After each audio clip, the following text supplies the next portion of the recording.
Hey guys, welcome back to the channel. Got the table a bit high today.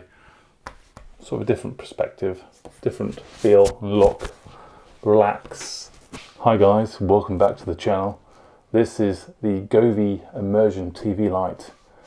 Chill out and watch a movie.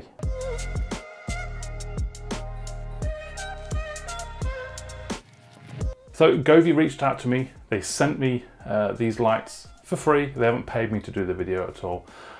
You can get it for around £71 on Amazon, and inside the box you get the strip of lights which have 114 LEDs in there.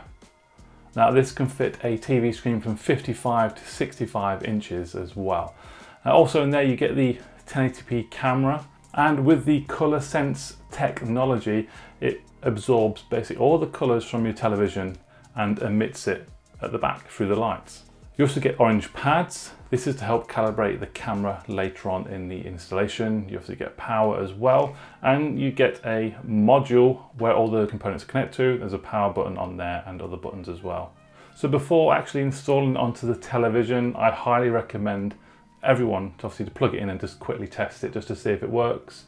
Plugged it into the little control panel and yeah, everything seemed fine. Just put the power button on and everything lit up, so that's good to go. Then we can start the installation.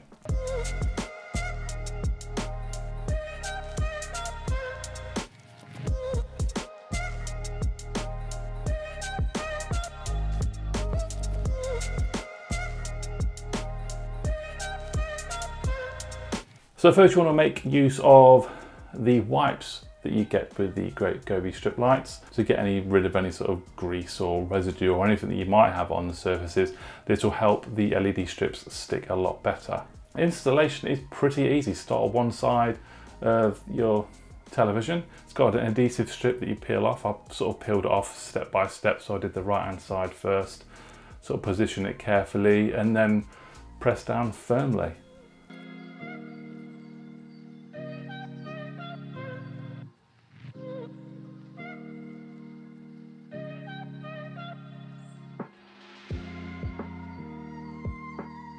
On the 55-inch TV I've got, the strips are pretty much in perfect length. Obviously you get the extensions at each corner, you know, the black cable strips that do hang out, but you can fold them in after installation is finished so you can't see them.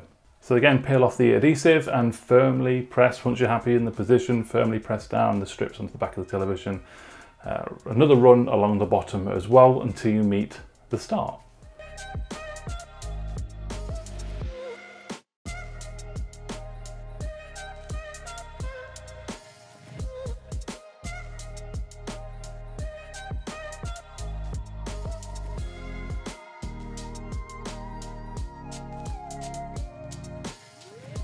So I tried to follow the instructions as best as I could. I even banged the control panel straight into the center at the back of the television, and obviously this control panel or control unit will connect everything together. So you plug the power cable in, which in my opinion is a little bit too short. A little bit longer would have been nice, but I did manage to get it connected. Obviously connect your light source in, so the light strips that you've just installed. And after that, you then need to connect the camera. Now the camera needs to be positioned centrally at the top or the bottom of the television, entirely up to you. So we're tidying up the corners on this setup. I think if you're using a bigger TV, 65 inch, it should be easier to sort of manage that extra length. But because it's a 55 inch, you do get those sort of dog ears in the corners. I folded them in and used the little the clips that come with it with the adhesive sticker on, stuck that onto the TV and just routed the cable through there. Now you can control the lights using the control unit that I installed at the back of the television, but you do get an app. It's called the Govee App. I mean, these lights I've got behind me there, they are Govee as well, and they're operated by this little controller here, so I can change the colours and stuff like that. But with these, you can download the Govee app. It's called Govee Home.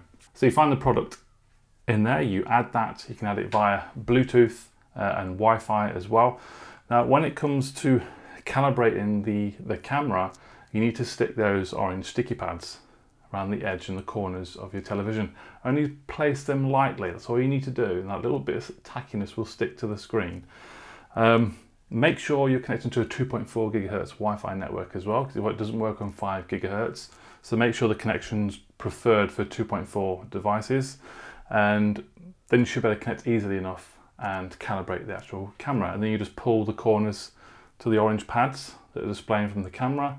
And as soon as you've done that, you can peel the pads off from their edges that way. Don't just pull them off like that, because you might, there might be a little bit of sticky adhesive left on the screen. When I took mine off, mine were absolutely fine. There's no sort of adhesive left on there. Okay, so when you have your device connected, you can see the application here, the device is off. If you just press the little power button on there, as long as you're connected via Wi-Fi, you should, about a split second, it should take. And here we go. That is the main app. We have an effects lab, timer, so you can obviously set a timer to turn the lights on and off at certain times, which is great. Brightness, so we've got 100% at the moment, and you can set that, the brightness, and there's also saturation down there at the bottom, because in some occasions the colour might not be 100% accurate in terms of representing what's on the display. So I think if you play around with the saturation and brightness, then colours should match pretty well. So there's so many things you can do on here. You have music mode there, we have video, we have colour, we have scene, there's also DIY as well. The main thing for me that I've been using, and it's been absolutely fantastic, is video mode and part. So when it's in part mode, whatever colours are on the screen, the camera will take all them colours and distribute them around the LED strips. So it's part. All the bulbs won't stay one colour unless you go to all. If you go to all, then it picks a colour and then displays that around the edge. I used that for a little bit at first, but I went straight back to part. You get a much more immersive experience through that way. And then you have also game and movie mode. I haven't really noticed much difference between the two here, so I've just left it in movie mode and part. And it does look really, really good, especially when you're watching cartoons as well, like high colourful cartoons.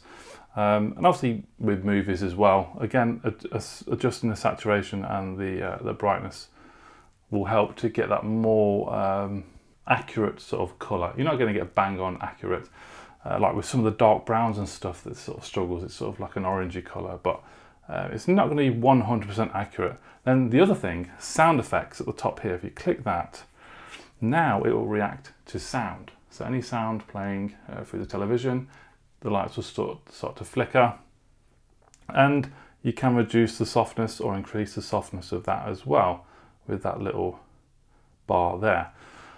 So even if you shout or scream, it will have work.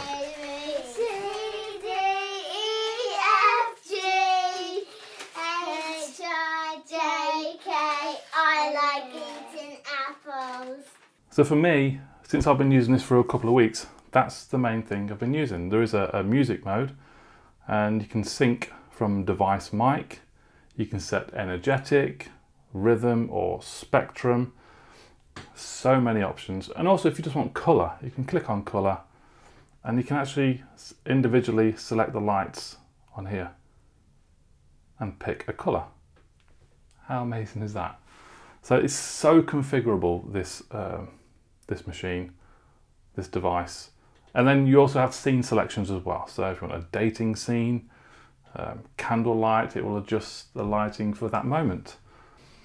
So that's it guys, that's the Govee Immersion TV kit. Installation for me was pretty straightforward. The camera configuration, make sure you're on 2.4 gigahertz as well when you're calibrating that. So you will have issues with 5 gigahertz range. But yeah, overall installation was easy.